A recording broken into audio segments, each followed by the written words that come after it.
Anthony Davis masaya na sa nangyaring trade papuntang Dallas Mavericks na tupad na ang matagal ng hiling. Pero bago yan kaya pala trinade ng Dallas Mavericks si Luka Doncic ay dahil sa gusto nila na lumakas ang kanilang depensa. Ayon yan mismo sa GM ng Dallas Mavericks na defense nga daw ay win championships. Naniniwala nga ito na ang pagkakakuha nila sa isang all-defensive center na all-NBA player na may defensive mindset ay magbibigay daw sa kanilang kupunan para magkaroon ng mas magandang chance. Kaya itinayo daw nila ito para sila ay manalo sa ngayon at sa kanilang future. Natotoo naman ang sinabi nitong GM ng Dallas pero dahil sa ginawa nila ay problema ngayon ng kanilang kupunan ang opensa. Nasa ngayon ay nakaasa sila dito kay Kyrie Irving at hindi pa alam kung magkiklik ba si Anthony Davis sa kanilang kupunan kasama si Kyrie. Pero at least nakaiwas ang Dallas Mavericks sa malaking kontrata na nakaabang dito kay Luka Doncic. Dahil nga sa eligible na ito sa Supermax contract na mag-sign sa off-season. Na magkakaroon nga ito ng 70 million per year sa loob ng 5 taon.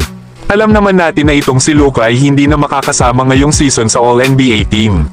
Lalo at malabo niya nang maabot ang 65 games na requirements ng NBA para sa anumang awards. Pero ang good news ay eligible pa rin naman si Luka na makakuha ng Supermax contract kahit hindi ito nakasama sa All-NBA team at All-Star. Na dahil sa na-trade na itong si Luka Doncic sa Lakers, ay hindi na ganoon ang kontrata na makukuha niya sa Los Angeles Lakers kung baga ay mas mababa ng kaunti. Ang Supermax contract kasi ay nasa 35% ng salary kaya baba na ito sa 30% dahil sa pagkaka-trade kay Luka sa Lakers.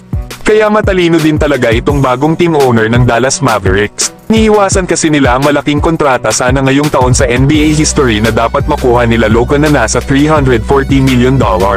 Sa ngayon ay may 2 taon pa naman si Luka Doncic sa kanyang kontrata bago ito maging unrestricted free agent. Pero may player option naman ito sa kanyang huling kontrata sa 2026-2027 season. Kaya possible na rin itong bigyan ng Lakers ng contract extension para makasigurado sila sa future ni Luka Doncic. Lalo at ito pa naman ang kanilang magiging franchise player kapag nagretiro na itong si LeBron James. Samantalang para naman kay Anthony Davis, ay mukha namang magiging masaya na ito sa bago niyang team. Alam naman natin na bago ito ma-trade ay nagre-request na ito kay Rob Pelinka na makakuha sila ng isang sentro. Ito ay para bumalik na si Anthony Davis sa pagiging power forward. Pero mukhang na-pressure itong Lakers kaya si Davis na lang ang kanilang trinade. Na mukhang masaya naman si AD mga idol dahil dito sa Dallas ay makakasama niya sila Daniel Gafford at Derek Lively. At dito ay magagawa ni Anthony Davis ang matagal niya nang gusto ang makapaglaro bilang power forward na may kasama pang 2 sentro. Na bago nga ito magkaroon ng injury ay nag-average pa ito ng 25 points, 11 rebounds at 3 assists per game. Na meron naman itong 29% shooting beyond the arc. Kaya hindi na rin masama ang trade na ito para kay Anthony Davis lalo at balak na rin naman niyang umalis ng Lakers sakali man na magretiro na si LeBron James. Naunahan nga lang siya ng Los Angeles Lakers.